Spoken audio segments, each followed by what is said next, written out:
Então, meninas, tudo bem com vocês? Eu demorei um pouco para gravar uma aula, né? Faz tempo que eu não gravo uma aula e hoje a aula, além de ser gravada novamente, ela vai ter a participação de um grande amigo meu, que também é professor de história e ele vai contribuir um pouco para esse tema que vai ser a Era das Navegações. Beleza? Qualquer coisa, depois vocês podem me questionar, me perguntar, que daí, se tiverem dúvida até para ele, eu posso passar para ele depois. Vocês já me conhecem, então eu vou deixar ele se apresentar, beleza? Olá, gente, tudo bem? Meu nome é João Felipe, eu sou professor de História, sou amigo do Giacomo, o Giacomo é um grande amigo meu. Quero agradecer ele pelo convite, muito legal estar aqui com vocês, e vou tentar contribuir um pouquinho aí para a gente entender esse tema da aula que o professor Giacomo quer passar para vocês hoje, tá bom? Eu sou aqui de Campo Grande, Mato Grosso do Sul, e hoje eu moro no Rio de Janeiro, eu dou aula lá no Rio de Janeiro, é uma grande prazer, uma grande oportunidade estar aqui com vocês. Beleza. Então, na semana passada, eu enviei para vocês um videozinho, né? Um videozinho, assim, bem antigo, na verdade, sobre a Era das Navegações. E ele falava bastante sobre o papel de protagonista que Portugal teve, certo? Hoje a gente vai aprofundar um pouquinho sobre isso e até vai reexplicar algumas coisas que estavam dentro daquele vídeo lá. Aí, se o professor João querer começar, professor. Vamos lá, gente. Então, a gente vai falar um pouquinho, tratar um pouquinho sobre por que Portugal foi um dos primeiros países, ou o primeiro país, a fazer essas grandes navegações, né? Se lançar ao mar. E aí eu vou voltar só um pouquinho para a gente entender como que era a Europa ali do século XV. Quando a gente fala das grandes navegações, então a gente fala principalmente desse período, que vai de 1401 até 1500, que é o século XV, tá? E a gente tem que pensar, a gente tem que entender que o mundo como um todo era muito diferente, tá? Esse mapa que está aparecendo aí para vocês é o mapa da Europa. Quem vivia na Europa naquela época achava que o mundo era aquilo ali.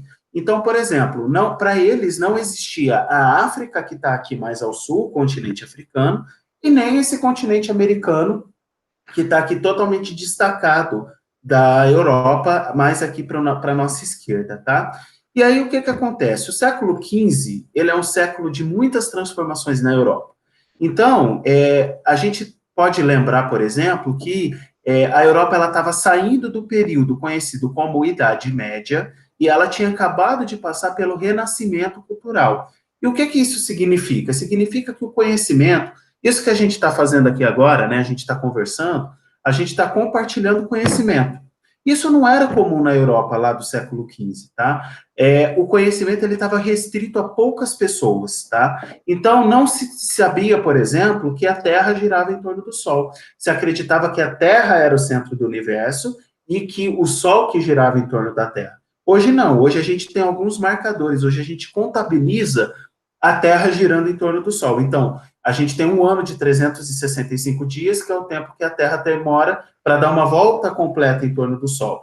A gente tem um dia de 24 horas, que é o tempo que a Terra demora para dar a volta sobre ela mesma, tá? Sobre ela Isso. mesma. Então, pode falar, Diácono.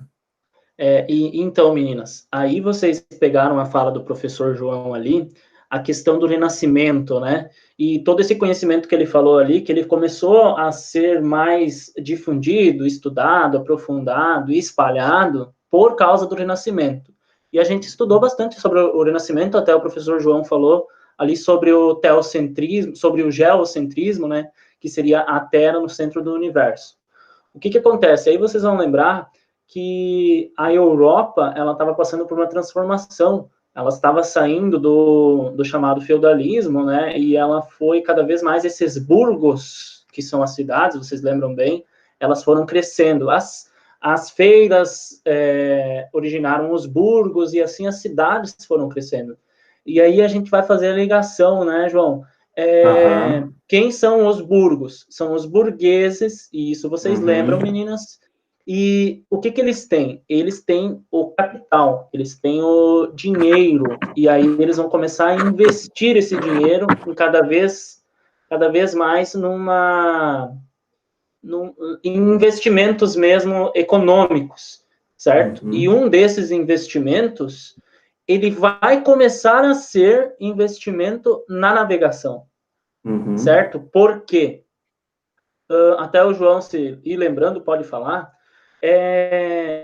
por terra estava muito difícil de ter um comércio assim muito longo. Existiam sim rotas comerciais, mas também Uhum. existia muita rivalidade entre esses países. Então eles Uhum. começaram a investir bastante em navegação, certo? Isso. Pequenos barcos para fazer comércio, pequenas Uhum. embarcações para fazer comércio.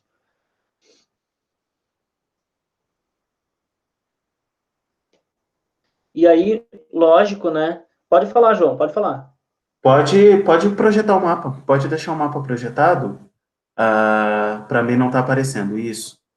É ótimo. E aí, como o professor Giacomo tinha falado, a Europa ela começa a expandir, então o conhecimento ele começa a expandir, e a Europa também ela começa a procurar produtos que ela não conseguia produzir na Europa.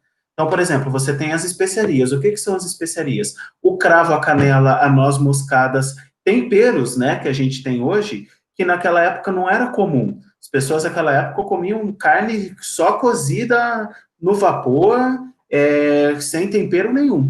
Então, se começou a procurar alguns produtos que não existiam na Europa.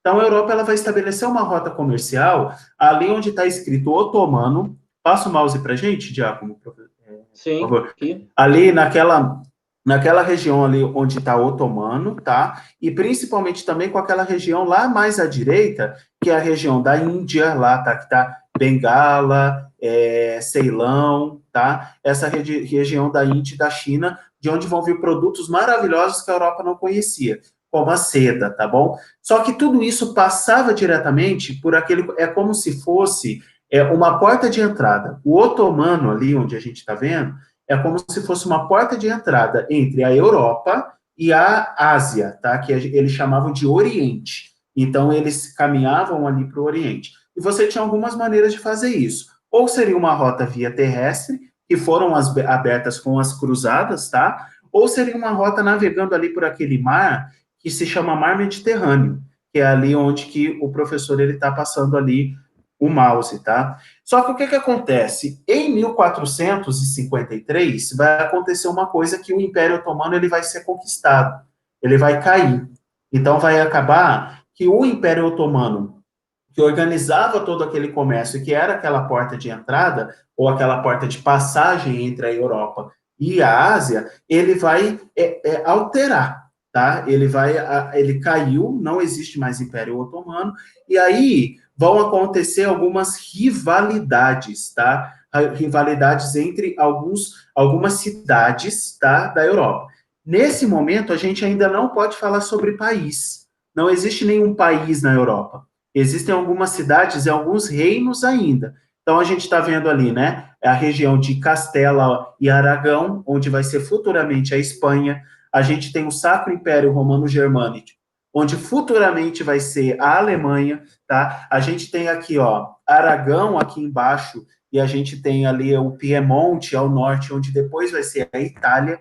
Só que a gente já tem um país que já existe nesse momento, em que ele já conseguiu resolver os seus problemas internos e que ele já está preocupado com outras coisas, que é justamente Portugal.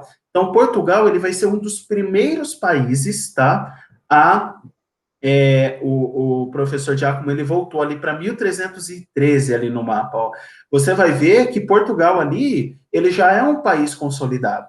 Então ele conseguiu resolver os problemas internos dele. Ele conseguiu pensar assim: bom, o que a gente precisa fazer agora para a gente conseguir enriquecer? Eles queriam o quê? Enriquecer. Eles queriam Isso. comercializar.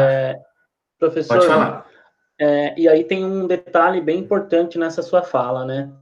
Que é o seguinte: a formação dos estados nacionais. Por Isso. isso que Portugal, ele sai à frente de todo mundo na questão de navegação.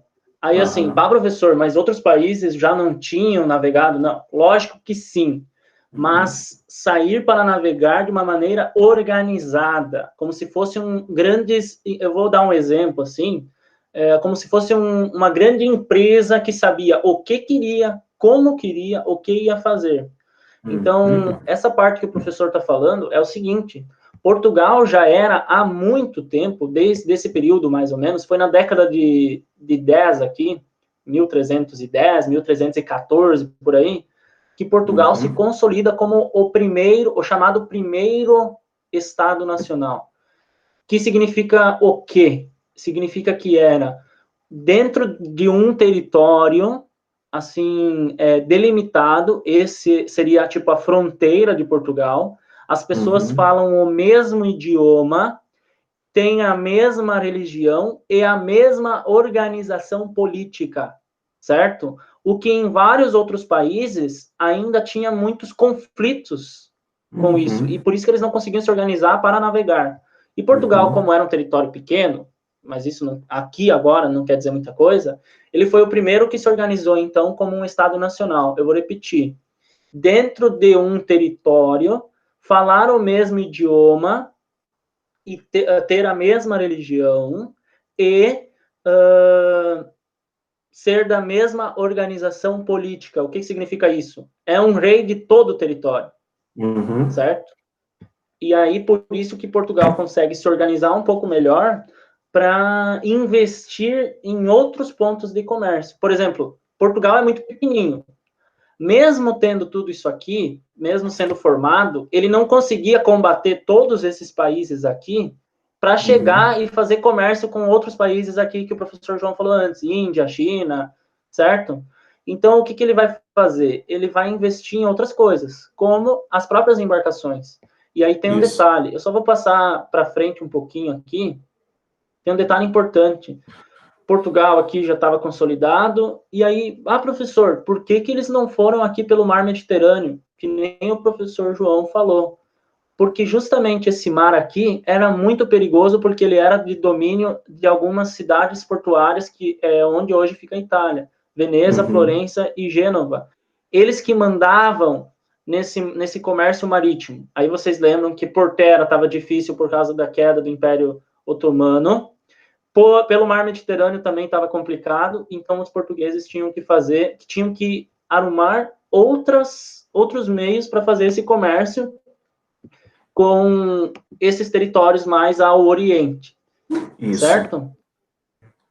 Isso mesmo. E aí, pela posição geográfica, quando a gente olha lá para Portugal, né, esse Estado Nacional, a gente percebe que ele é pequeno e que ele está cercado de água, né, metade dele está cercado por água, pelo menos. Então, eles tinham aí um mar aberto na frente deles, ou eles tinham a opção de tentar ir por terra, que eles sabiam que era muito longe, e que eles iriam brigar com meio mundo. Ou seja, eles tinham poucas pessoas, e aí eles resolveram se organizar e aí investir na questão marítima, investir na questão de navegação. E aí eles criaram uma escola para isso, tá?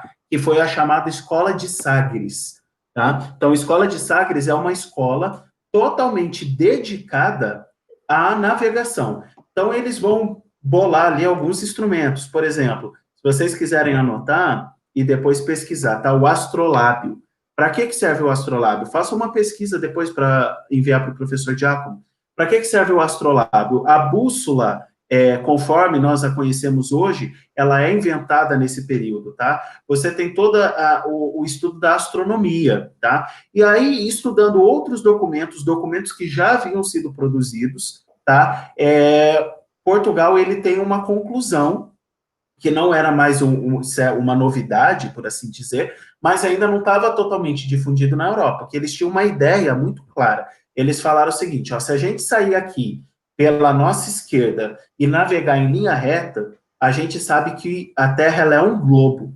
Então, o que vai acontecer? A gente vai circunnavegar a Terra e a gente vai chegar lá nas Índias. A gente vai conseguir fazer essa circunnavegação, tá? Só que isso era muito difícil para o período, mesmo Portugal tendo saído na frente dos outros países.